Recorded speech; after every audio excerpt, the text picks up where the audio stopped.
A black woman helps a millionaire fix his stalled vehicle, and when he sees the ring on her finger, he freezes. No one had noticed her.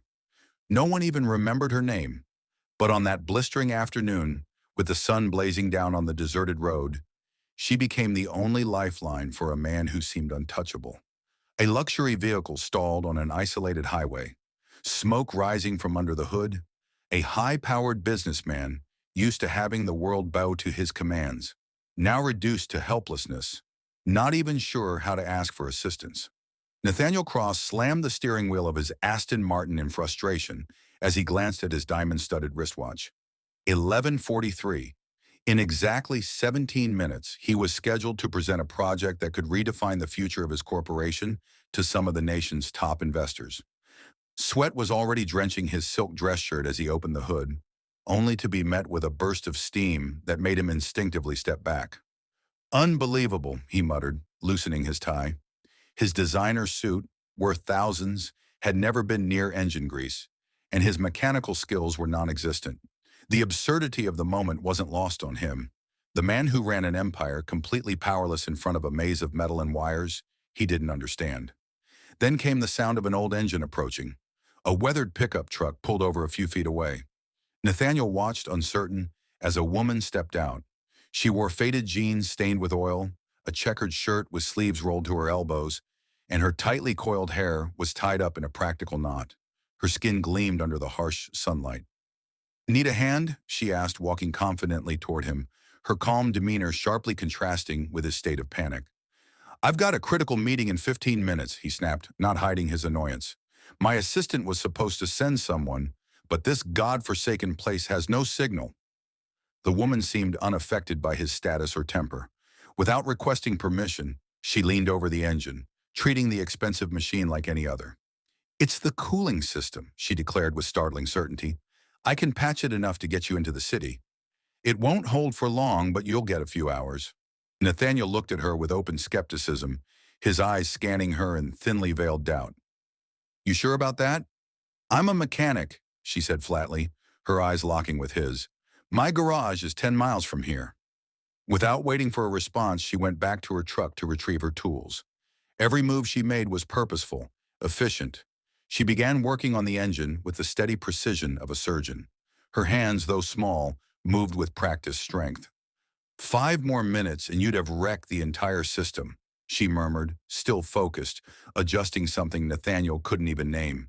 "These models are powerful, but shockingly fragile, kind of like some people." He caught the implication but was too focused on the meeting to take offense. "How do you even know so much about luxury cars living in—" He stopped, realizing the prejudice in his unfinished question. "In a nowhere town," she finished, glancing at him over her shoulder. "I read, I learn. I take pride in what I do. Excellence doesn't belong only to big cities." Mr. Cross, Nathaniel was taken aback by her use of his surname. "How do you know who I am?" "Your photo shows up often enough in the finance section," she said matter-of-factly as she closed the hood. "That should get you to your destination." "I owe you," Nathaniel said with relief, pulling out several crisp bills from his leather wallet. "Please, take this." As she reached out, he saw it. An old silver ring with a small blue sapphire. Delicate, strangely elegant for someone with such calloused hands. He knew that ring. The world stopped for a second. A memory burst into his mind. A girl with wide, thoughtful eyes. A vow shared beneath a tree. A gift from his mother before she passed away. "Where did you get that ring?" he asked, his voice more fragile than he liked. The air seemed to hold its breath. The woman instinctively closed her hand, hiding the ring partially. "It was my mother's," she replied casually, though a flicker of guardedness flashed in her eyes. Why? What she didn't know was that 2 decades earlier, that very ring had been placed onto a child's finger by a boy who made a promise to come back. A boy who now stood in front of her. A man who had broken that promise, only to find her again in the most improbable way. If this story of forgotten vows and extraordinary reunions stirred something in your heart, don't miss what comes next.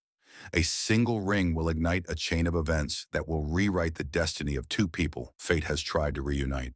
Amara narrowed her eyes as she noticed Nathaniel's gaze lingering on her hand. She pocketed the money and turned briskly toward her truck. If it acts up again, the garage is 10 miles down. First left after the Aurora Creek sign.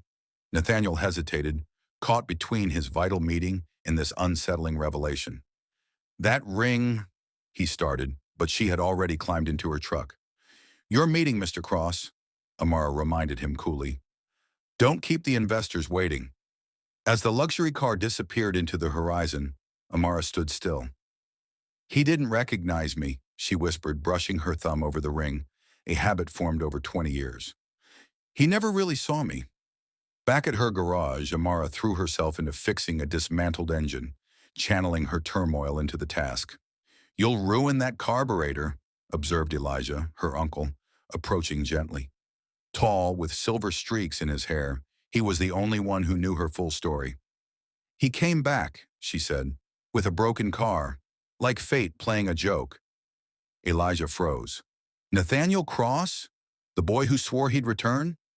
The man who forgot, Amara corrected, wiping her hands on a towel.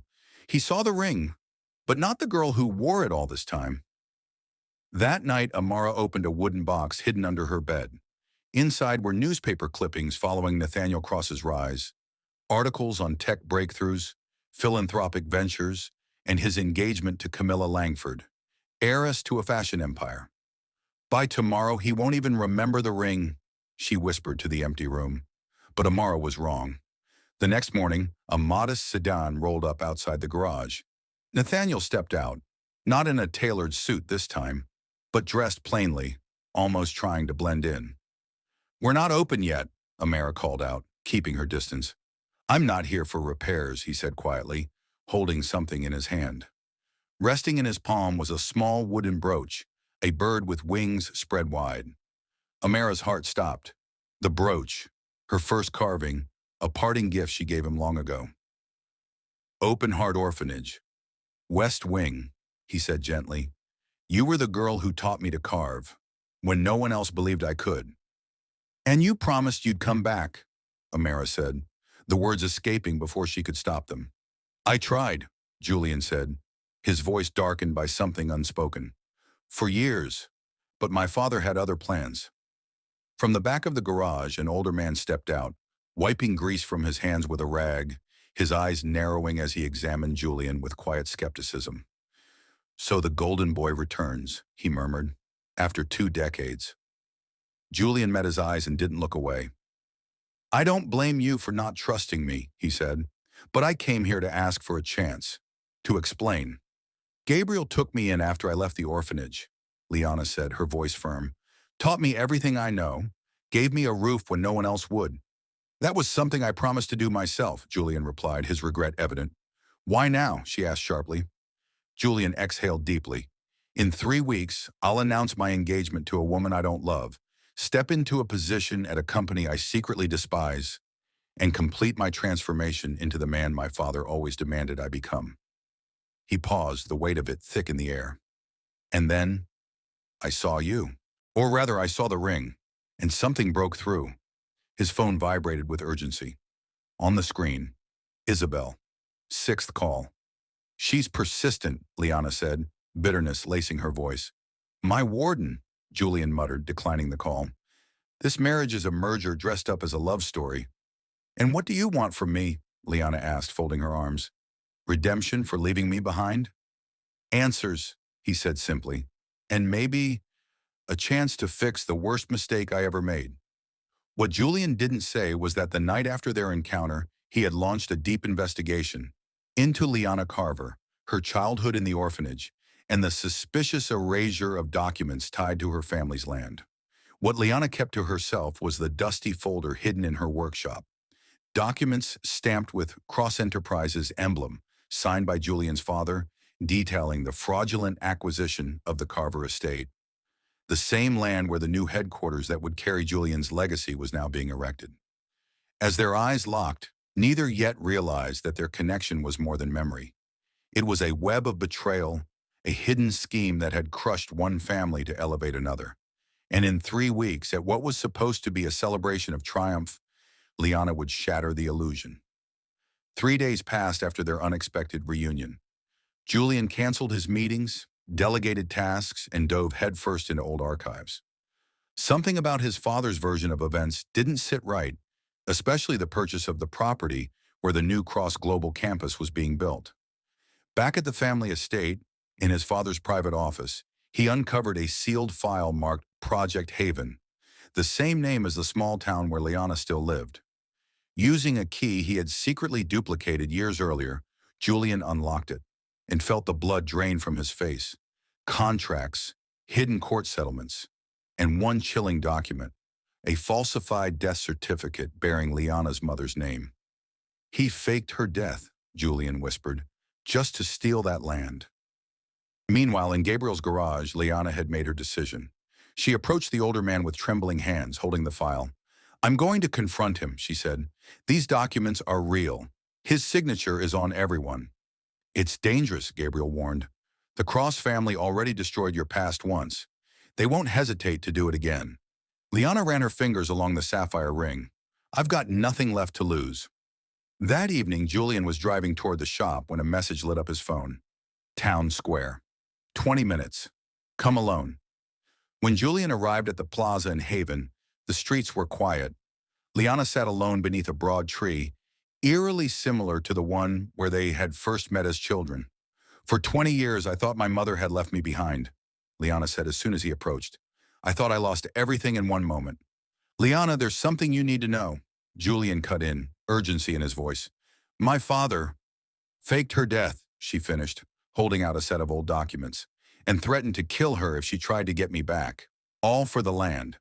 Land that holds the region's most valuable freshwater reserve." Julian's hands trembled as he took the papers. The signature at the bottom was unmistakable. He had seen it just hours ago on his father's sealed file.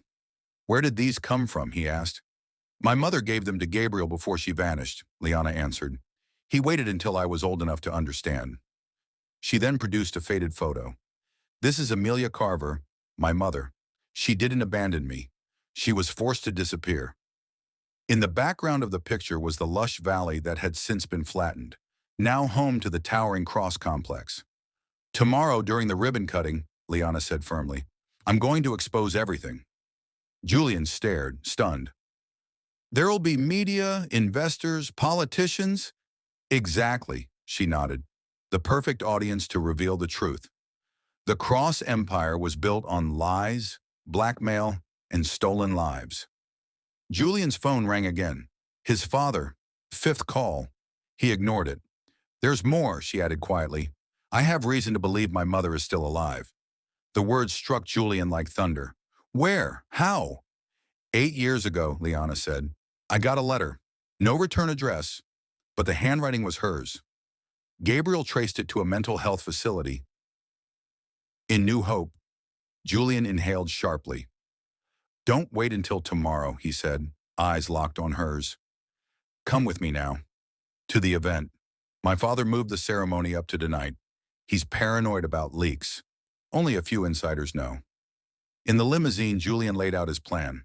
"I have full access to the system. I'll get you on stage, in front of everyone."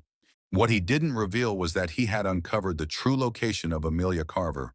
Not a clinic, but a secluded property registered under a Silent Cross subsidiary. His father had kept her hidden for nearly 2 decades. The event was a spectacle. Elite business figures, government officials, and media gathered around the gleaming building that now stood on land once belonging to Liana's family. Ernesto Cross, polished and composed, basked in the spotlight, unaware of what was coming. "Julian!" he beamed upon seeing his son. But his smile faded when he noticed Liana. "What is she doing here?" "She's our honored guest," Julian said coldly. "Someone with a remarkable story about the true history of this land." Ernesto's expression hardened. "My office." Now. Inside his lavish office with a panoramic view of the stripped valley, the Cross patriarch fixed his eyes on Liana with cold contempt. "How much?" he asked bluntly. "What's the price for you to vanish? Like your mother should have." "My mother," Liana said, her tone steady even as her chest swirled with emotion. "I want to know where she is." Everett chuckled, a joyless, hollow sound. "After all this time, she probably doesn't even remember your name." "She's alive then," Julian interjected, subtly recording everything with his phone. You've kept her hidden for 2 decades. Hidden? Everett scoffed, brushing off the accusation. I gave her a life of luxury for a useless piece of land. That was the arrangement. An arrangement made under threat is no agreement, came a new voice from the doorway. Gabriel stood there, accompanied by a woman whose eyes mirrored Liana's. Deep, wounded, unforgotten. Mom, Liana murmured, her voice cracking. Amelia Carver stepped forward slowly, her gaze locked on the daughter she hadn't touched since she was a little girl. Liana, she whispered, emotion choking her words. Further down the hall, Isabel observed the encounter, her phone discreetly recording each moment. The reunion wasn't just a personal one, it was a revelation. The truth behind the empire Everett had built was about to burst into the open, exposing how ambition had shattered lives and torn a family apart. A truth no fortune could bury now. But behind Everett Cross's composed facade, an even deeper secret still simmered. Julian was not his biological son. He was an orphan, taken in to fill the silence left by the child Everett's wife had lost. A final twist that would bring full justice, sparked by a mechanic in a sapphire ring. The tension in the office thickened as mother and daughter stood eye to eye for the first time in 20 years. Everett, once immovable, now looked shaken. This can't be, he muttered, stepping backward. You were under constant watch. Money can silence people, Everett, Amelia answered, her voice now grounded in strength. But not everyone. Some guards still have hearts, families. Liana, hands trembling, took slow steps toward her mother. 2 decades of silence, 2 decades of pain. Their hug said everything words could not. Julian watched in silence, emotion storming in his chest. Why? He asked Everett. Why destroy their lives for land? That land was never just land, Everett replied, regaining some of his pride. It holds the region's largest clean water source. It's worth billions, the backbone of this company. And that justifies ruining families? Julian asked, his voice cutting like glass. How do you justify that to yourself? Everett's eyes flickered darkly. The same way I justified adopting an orphan to replace the son I lost. Silence crashed through the room. Julian's body wavered, as though the ground beneath him had shifted. What did you just say? You think it was coincidence you stayed at that orphanage for 6 months? Everett said with bitter laughter. Your mother died during childbirth. Our real son died with her. You were convenient. Clean medical record. No relatives. No complications. Julian's face went pale. The foundation of his identity shattered. He wasn't a cross. He was a lie. He's not lying, Isabel said, stepping into the room. In her hands was an old dossier. This explains everything that felt wrong about our engagement. What have you done? Everett asked, his face losing all color. Proper investigation. Before committing to a merger, she replied coolly. This file includes the truth, not just about Julian. There were others, more hidden adoptions. Gabriel stepped beside Julian and rested a steady hand on his shoulder. This means, Isabel continued, you and Liana, you're not just childhood friends, you're half-siblings. Same mother. Documents had been altered to keep them apart, but now standing face to face, the resemblance was unmistakable. Their eyes, the same shape, the same hue. That's why the ring meant so much to both of you, Amelia murmured. It was your family's heirloom. I gave it to Julian before Everett took him, told him it was from the mother he'd never know. In the distance, police sirens grew louder, closing in. This ends now, Julian declared, his voice steadier than ever. No more lies, no more games. A week later, the headlines flooded every screen and paper. Business icon Everett Cross arrested for fraud, kidnapping, and forgery. His empire, built on deception and shattered families, collapsed. Julian, now aware of his true identity as Amelia Carver's son, renounced the Cross name. He took back his mother's surname with honor. The disputed land was returned to the Carver family. The massive development was transformed into a protected environmental reserve and community space, serving hundreds. 6 months later, in the now thriving Carver Mechanics, Liana tightened a bolt on a rebuilt engine while Julian reviewed papers for the Amelia Foundation for Abandoned Children. Still feel weird? Liana asked, wiping her hands with a rag. Knowing everything you thought you were, wasn't real? Julian smiled, genuinely, something he'd rarely done before. Strain, he said, but freeing. Around his neck hung the carved wooden bird, now worn as a pendant. We lost 20 years, he said, but we found something better. Our truth. Our family Amelia entered the garage carrying lemonade. Her eyes, once sunken with grief, now glowed softly with peace. The ring, she noted, seeing it on Liana's hand. It kept us connected, even when we didn't know it. Because sometimes the most intricate lies fall apart through the smallest threads. A single ring, passed from mother to son, to a daughter unaware of her brother. And sometimes empires built on injustice don't collapse under guilt, but under truth. Quiet, patient, relentless. If this story of hidden truths and unbreakable family bonds moved you, don't forget to subscribe for more powerful stories, because truth, even buried for decades, always finds a way to shine through. Did you know that a lot of people are making more money than you, even though they know way less? What's the difference? They learned how to sell their knowledge online. That's why we created the method Turn Your Skills into Online Income, to show you how to take what you already know and turn it into money in a simple, fast, and hassle-free way. You don't need to invent anything new. Just learn how to package your knowledge the right way for the internet. Click the link in the video description and learn how to sell your knowledge online.